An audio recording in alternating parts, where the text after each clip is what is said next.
Since 2003, this is the Sports Source, East Tennessee's #1 sports talk show. Brought to you by Junk Be Gone and the Garza Law Firm. With your host, John Pennington.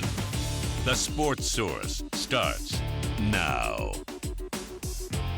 Good Sunday morning and welcome into the Sports Source. We appreciate you being with us today. We have a packed show. These are scary times. Halloween just passed. We got fall football underway. Civil War starts on Tuesday, but we're going to keep you focused on Tennessee football today. Basketball as well for the last hour. Mark Pancratz is going to be with us, but it's all football up front. And the big question is, we want to know how well you know and we know this Tennessee football team. So we've gone deep inside the grades and numbers from different sites and different folks. And we're going to discuss who may be overrated, who may be underrated, what the real strengths and weaknesses of this Tennessee football team are. Let's get into it. This first segment of our show is brought to you by my friends at Junk Be Gone. You talk about a company that can help you at home or at work. These folks can bring you a dumpster, a driveway dumpster, 15 yards long that you can fill and they can take away for you. They can remove the junk themselves. They got two-man teams that are just really good people that can come in and grab the bigger items. They can shred documents for your business or for your home office. They can even do light demolition work. And I mean not big demolition. I don't mean they'll go in and blow up light demolition, like GE lights. But they do light demolition work. So if you got something small like a shed or an old boat, they'll blow that up, take it out, and they'll take it apart, really. They're not going to dynamite something in your backyard, but they do just about everything else. Junk Be Gone, I use them all the time. Mike Sunch and his family have a great, great company. Call Junk Be Gone or check out junkbegone.biz. All right, let's welcome in the panel today. Good to have back Bob Hodge, fresh from COVID. Actually, stale from COVID. You had it a while back. Had it a while back. Just took myself out of quarantine last week. My wife had me in the closet. That's good. So, feeling good and looking good. There you go. Welcome back. No beard. Beard gone. Been a while. Yeah. I figured that might be kind of like a germ holder. That was shaving. That wasn't a COVID-induced fallout, right? It didn't all disappear. That's a top. All right. Right there we have Jimmy Hines from WNML, AM and FM, where you can hear him Monday through Friday from 3 to 7 on Sports Talk. Jimmy, thanks for being here. Thank you. Next to you, we have Vince Ferrara. Vince back with us. Thanks for joining us. You also can be heard on WNML at various times, and people can find your stuff.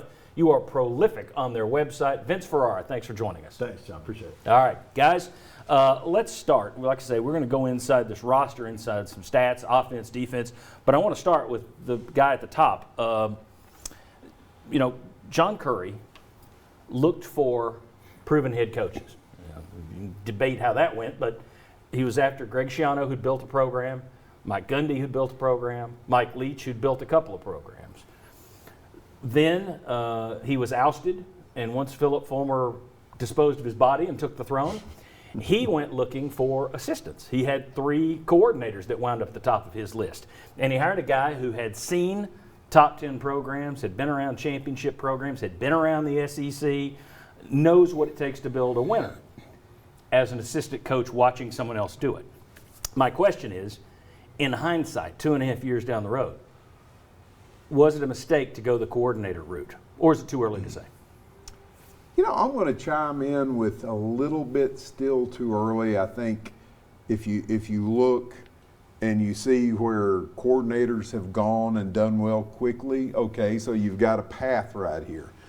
But I think for where Tennessee was and where Tennessee is, I think hindsight says you should have brought somebody in who's came in and said, okay, here's what we got to do. I know this is going to work.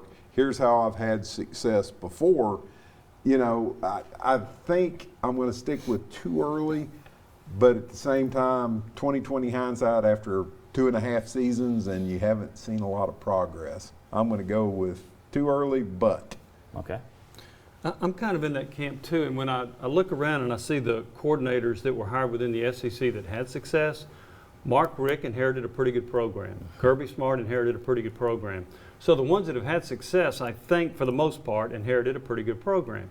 When you come in with a program that's at the depths of their almost history, going 0-8 in the SEC, it might be a little bit better to go the head coaching route because it's going to take longer for that assistant to find his way, to get his staff together, and to understand the role of a head coach.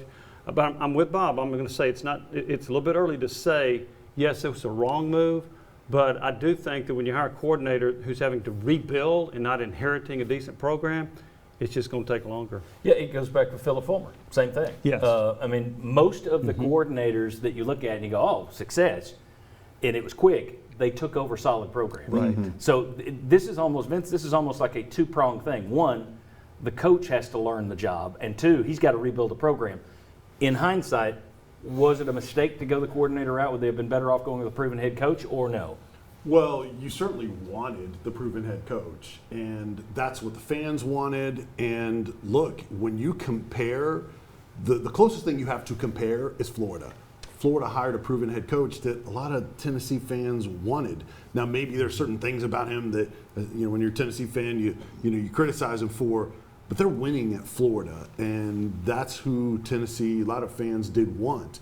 I think as Jimmy pointed out, it's not just the hiring a proven head coach, because they did that in Butch Jones. It just wasn't on the highest level, on this level, to where you feel confident that they can fix a long-term issue. So I think it is still too early, but it doesn't help the case when your biggest rival hired a proven head coach and they're winning right now. Well, and they also hired a proven head coach you wanted. Right. Yeah, I mean, if you Curry tried go to get back, him. I mean, they wanted Mullen, and that was sort of the first domino that fell in this thing that kind of got that whole mess of a coaching search going Right. 3 years ago. And I think Dan Mullen, not a slam dunk, but a really good hire.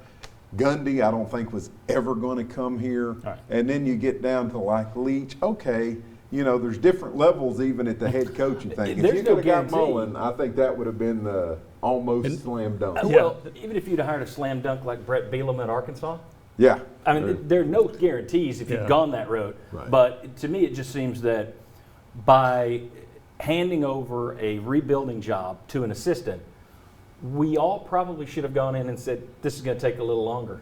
I think fans should have understood this isn't going to be year 3. This guy's got to learn on the job. Right. And the other thing, too, and I was trying to remember this going through my mind, by the time Fulmer came into the search, I think Tennessee had gone through 5 or 6 head coaches, right? Yeah. So I think there he wasn't a came whole on about Dave Doran. the head Right. coaching pool had been shrunk quite a bit. Right. And so I'm not sure what hit, but I do know they wanted Mullen, and he slow played him to see whether Florida's going to hire Chip Kelly or whomever. Yeah. And when they didn't, he went there. That And the threw everything Schiano in the thing also narrowed your pool because a lot of coaches are like, not interested. Sorry. Right. So that didn't help the cause. Let me get into another topic here very quickly. Let's go to the graphic if we could. Staff changes. And there have been a lot of them. Basically, an entire staff has come and gone already in 2.5 years.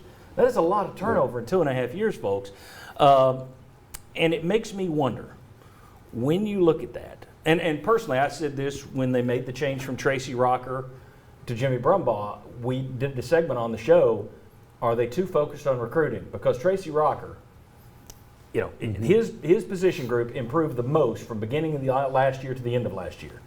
But the word was he wasn't a great recruiter. I'm a big believer. That's great. You want to get recruiters and get players in here, terrific. Who's going to coach them?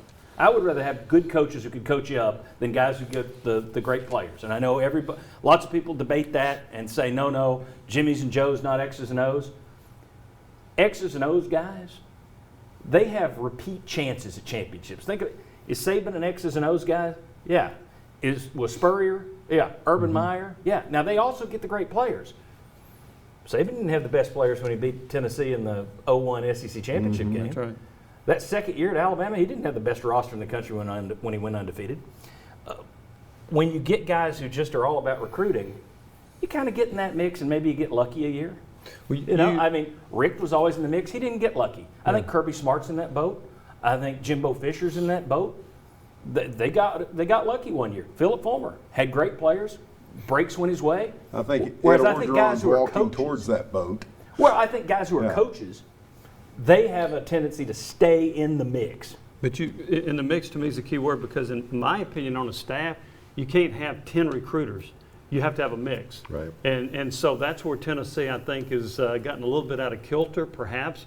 But you have got to have some really good X and O people, and you got to have some really good recruiters on your staff. And maybe that really good recruiter is not a great X and O guy, and so he ends up maybe at tight ends.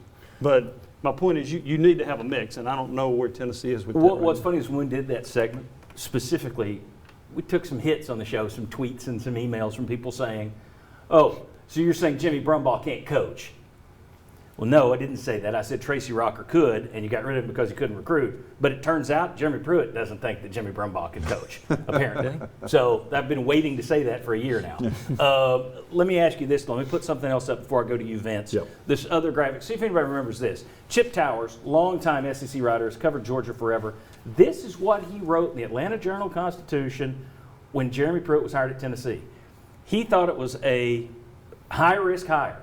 And the big reason was he couldn't believe Jeremy Pruitt was hired because of what he knew from Georgia. This was not a guy who got along with some of the other assistants. He was very demanding of things, and that's when he was a coordinator. Didn't play well with others was kind of the group. He had another coach down there who they had to hold back from coming after him. He wound up on Mark Richt's yard one night yelling at him. In hindsight, we're looking at all those staff changes. We have that story. I'm thinking there may be a connection there. I don't think Chip Towers was crazy. I think all that turnover, rightly or wrongly, it certainly points back to that Chip Tower episode and says, maybe he was onto something.